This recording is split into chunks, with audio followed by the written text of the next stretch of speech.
While the leadership in Congress has self-destructed over the revelations of an unmatched and unrelieved march through a cesspool. While the leadership inside the White House has self-destructed over the revelations of a book with a glowing red cover. The President of the United States, unbowed, undeterred, and unconnected to reality, has continued his extraordinary trek through our country, rooting out the enemies of freedom, the Democrats. Yesterday, at a fundraiser for an Arizona congressman, Mr. Bush claimed, quote, 177 of the opposition parties said, you know, we don't think we ought to be listening to the conversations of terrorists. The hell they did. 177 Democrats opposed the president's seizure of yet another part of the Constitution. Not even the White House press office could actually name a single Democrat who had ever said the government shouldn't be listening to the conversation of terrorists. President Bush hears what he wants.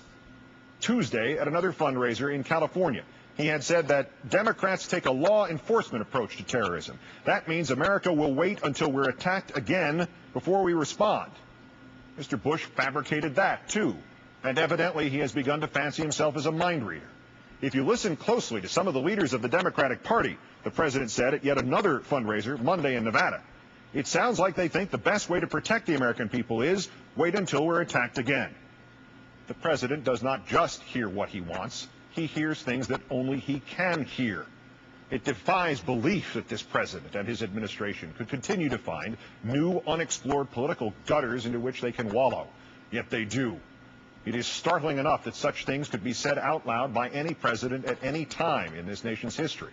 Rhetorically, this is about an inch short of Mr. Bush accusing Democratic leaders, Democrats, the majority of Americans who disagree with his policies, of treason. But it is the context that truly makes the head spin. Just 25 days ago, on the 5th anniversary of the 9/11 attacks, this same man spoke to this nation and insisted, quote, we must put aside our differences and work together to meet the test that history has given us. Mr. Bush, this is a test you have already failed. If your commitment to put aside differences and work together is replaced in the span of merely 3 weeks by claiming your political opponents prefer to wait to see this country attacked again, and by spewing fabrications about what they have said, then the questions your critics need to be asking are no longer about your policies. They are instead solemn and even terrible questions about your fitness to fulfill the responsibilities of your office. No Democrat, sir, has ever said anything approaching the suggestion that the best means of self-defense is to wait until we're attacked again. No critic, no commentator, no reluctant Republican in the Senate has ever said anything that any responsible person could even have exaggerated into the slander you spoke in Nevada on Monday night, nor the slander you spoke in California on Tuesday, nor the slander you spoke in Arizona on Wednesday, nor whatever is next. You have dishonored your party, sir. You have dishonored your supporters. You have dishonored yourself. But tonight the stark question we must face is why? Why has the ferocity of your venom against the Democrats now exceeded the ferocity of your venom against the terrorists? Why have you chosen to go down in history as the president who made things up?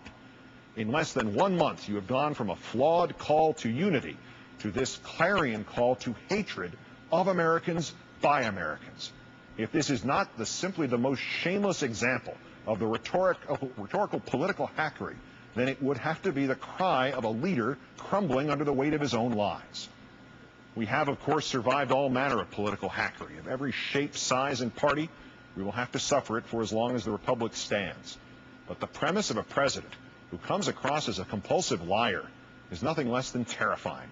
A president who since 9/11 will not listen, is not listening, and thanks to Bob Woodward's most recent account, evidently has never listened. A president who since 9/11 so hates or fears other Americans that he accuses them of advocating deliberate inaction in the face of the enemy. A president who since 9/11 has savaged the very freedoms he claims to be protecting from attack by terrorists or by Democrats or by both. It's now impossible to find a consistent thread of logic as to who Mr. Bush believes the enemy truly is. But if we know one thing for certain about President Bush, it is this. This president, in his bullying of the Senate last month, in his slandering of the Democrats this month, has shown us that he believes whoever the enemies actually are, they are hiding themselves inside a dangerous cloak called the Constitution of the United States of America. How often do we find priceless truth in the unlikeliest of places? I tonight quote not Jefferson nor Voltaire, but Cigar Aficionado magazine. On September 11, 2003, the editor of that publication interviewed General Tommy Franks, at that point just retired from his post as Commander-in-Chief of U.S. Central Command, of CENTCOM. And amid his quaint defenses of the then nagging absence of weapons of mass destruction in Iraq and the continuing freedom of Osama bin Laden, General Franks said some of the most profound words of this generation. He spoke of the worst thing that can happen to this country. First, quoting, a massive casualty-producing event somewhere in the Western world. It may be in the United States of America. Then the general continued, the Western world, the free world, loses what it cherishes most, and that is freedom and liberty we've seen for a couple of hundred years in this grand experiment that we call democracy. It was this super-patriotic warrior's fear that we would lose that most cherished liberty because of another attack, one, again quoting General Franks, that causes our population to question our own Constitution and to begin to militarize our country in order to avoid a repeat of another mass casualty-producing event, which in fact then begins to potentially unravel the fabric of our Constitution. And here we are, the fabric of our Constitution being unraveled anyway. Habeas corpus neutered, the rights of self-defense now as malleable and impermanent as clay, a president stifling all critics by every means available, and when he runs out of those, by simply lying about what they said or felt. And all this even without the dreaded attack. General Franks, like all of us, loves this country and believes not just in its values, but in its continuity. He has been trained to look for threats to that continuity from without. He has perhaps been as naive as the rest of us in failing to keep close enough vigil on the threats to that continuity from within. Secretary of State Rice first cannot remember urgent cautionary meetings with counterterrorism officials before 9/11. Then, within hours of that lie, her spokesman confirms the meetings in question. Then she dismisses those meetings as nothing new, yet insists she wanted the same cautions expressed to Secretaries Ashcroft and Rumsfeld. Mr. Rumsfeld, meantime, has been unable to accept the most logical and simple influence of the most noble and neutral of advisors. He and his employer insist they rely on the generals in the field, but dozens of those generals have now come forward to say how their words, their experiences, have been ignored. And, of course, inherent in the Pentagon's war-making functions is the regulation of presidential war lust. Enacting that regulation should include everything up to symbolically wrestling the chief executive to the floor if necessary. Yet, and it is Pentagon transcripts that now tell us this, evidently Mr. Rumsfeld's strongest check on Mr. Bush's ambitions was to get someone to excise the phrase mission accomplished out of the infamous Air Force carrier speech of May 1st, 2003. Even while the same empty words hung on a banner over the president's shoulder. And the vice president. He is a chilling figure, still unable, it seems, to accept the conclusions of his own party's leaders in the Senate, that the foundations of his public positions are made out of sand. There were no weapons of mass destruction in Iraq, but he still says so. There was no link between Saddam Hussein and Al-Qaeda, but he still says so. And thus gripping firmly these figments of his own imagination, Mr. Cheney lives on in defiance and spreads around him and before him darkness like some contagion of fear. They are never wrong and they never regret. Admirable in a French torch singer, cataclysmic in an American leader. Thus the sickening attempt to blame the Foley scandal on the negligence of others or the Clinton era, even though the Foley scandal began before the Lewinsky scandal. Thus, last month's enraged attacks on this administration's predecessors about Osama bin Laden, a projection of their own negligence in the immediate months before 9/11.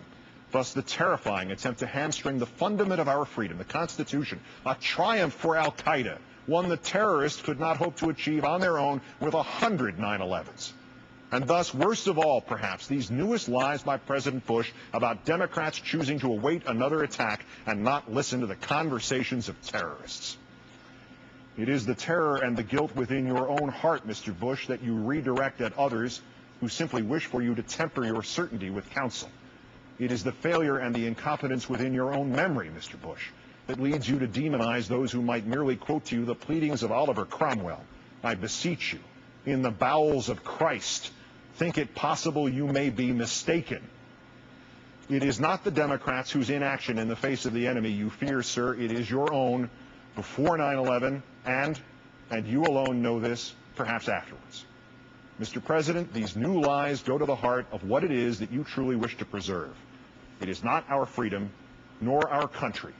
Your actions against the Constitution give irrefutable proof of that. You want to preserve one political party's power, and obviously you will sell this country out to do it. These are lies about the Democrats, piled atop lies about Iraq, piled atop lies about your preparations for al-Qaeda. To you, perhaps, they feel like the weight of 1,000,000 centuries, as crushing, as immovable. But they are not. If you add more lies to them, you cannot free yourself and us from them. But if you stop fabricating quotes, and stop building straw men, and stop inspiring those around you to do the same, you may yet liberate yourself and this nation. Please, sir, do not throw this country's principles away because your lies have made it such that you can no longer differentiate between the terrorists and the critics. Good night and good luck.